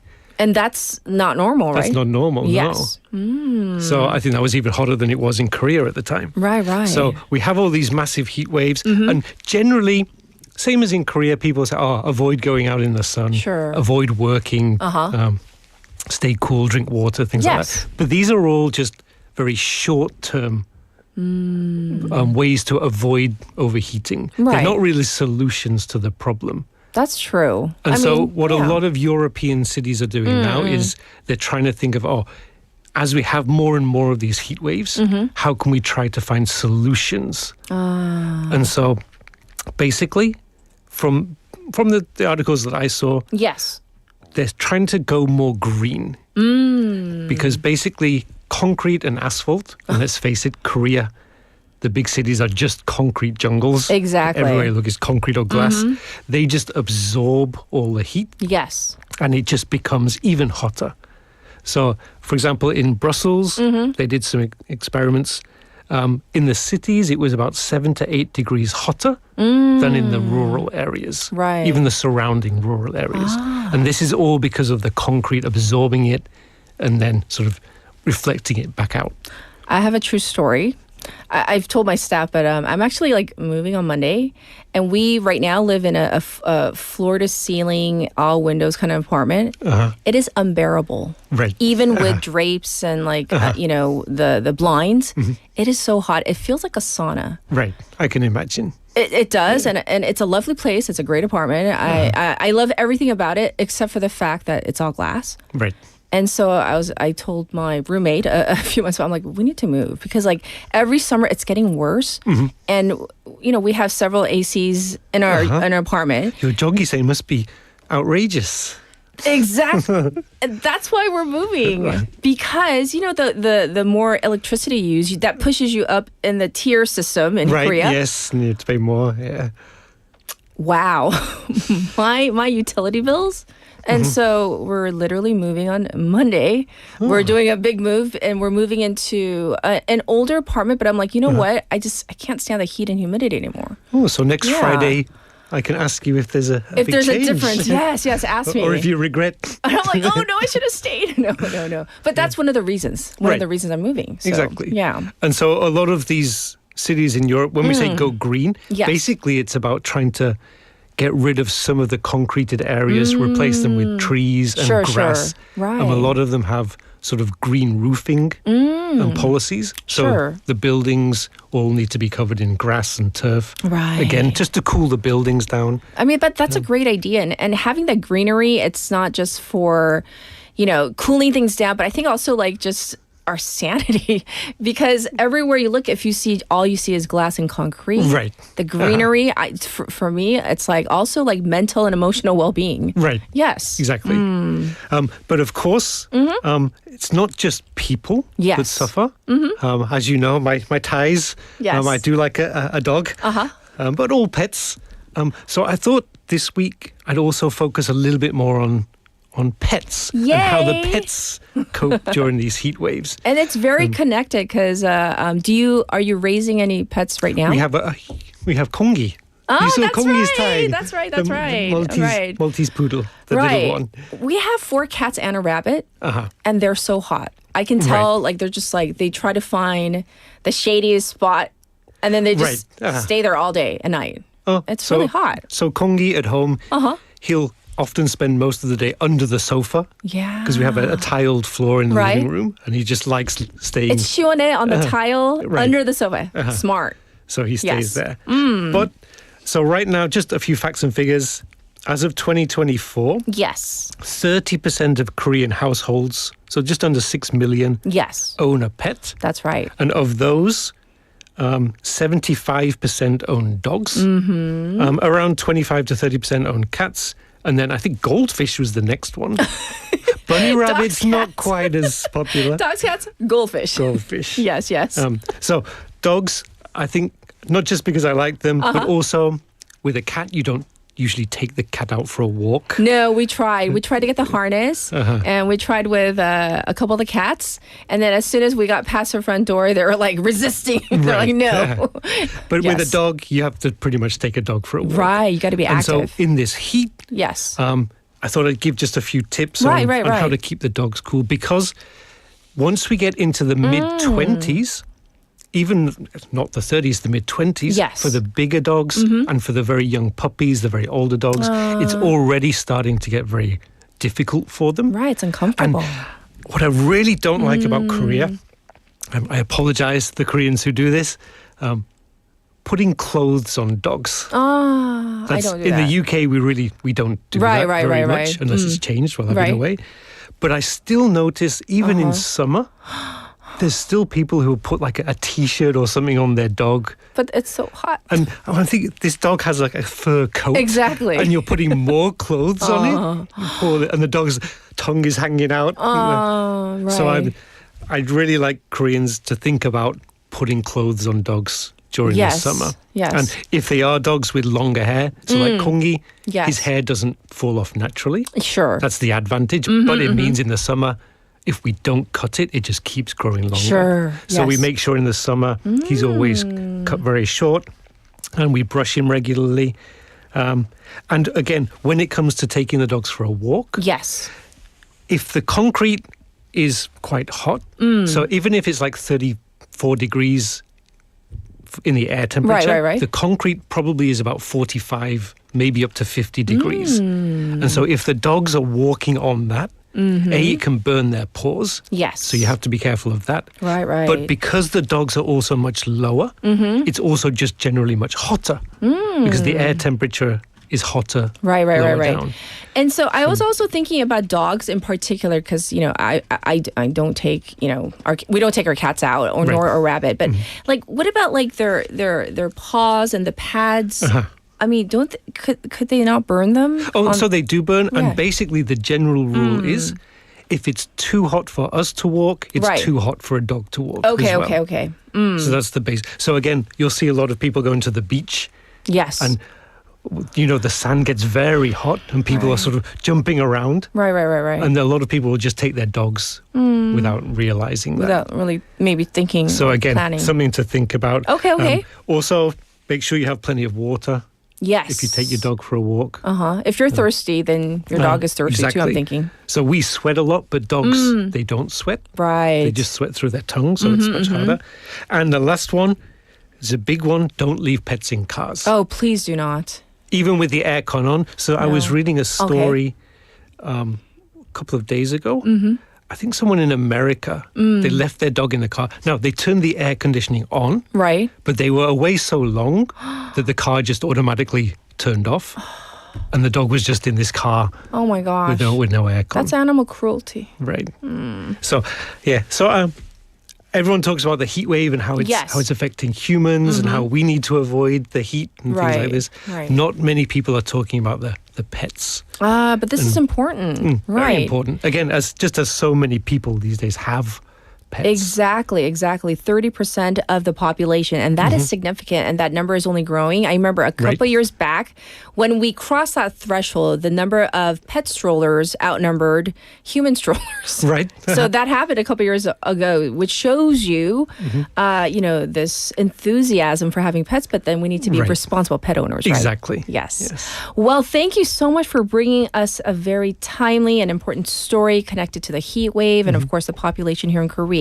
And we'll be sure to see you again next week. So thank you. Okay, and good luck with the move. Oh, thank you. I'll give you an update next Friday. But once again, everybody, this was Global Affairs with Professor Andrew Millard. And before we go, this coming Sunday, I want to remind you, it is July 27th, and it's the UN Forces Participation Day. That's UN Gun 참전의 날, where we pay tribute to the soldiers who served in the Korean War. So this is an important day. The Ministry of Patriots and Veterans Affairs has invited 6 veterans and their family members to commemorate their service and sacrifice under the theme Revisit Korea, Review Korea. So this year marks the 75th anniversary of the Korean War, but for the gratitude for those who served to protect this country, I mean, that gratitude is not just a one-day thing. I mean, it should be for, it should last a lifetime, in my opinion. So just did want to remind you of that coming up this Sunday.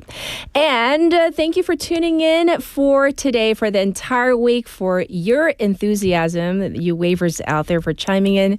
I love reading all your messages to show your support for the show. And Morning Wave in Busan, produced by Cho Ye-ji. We have our writers Haley, Sa, and Soo Kim. I'm your host, Catherine. I'll be back Monday. Last song, here it is. Video Killed the Radio Star. Oh, don't kill me, please. By the Buggles. So enjoy. Have a great week, and bye, everybody.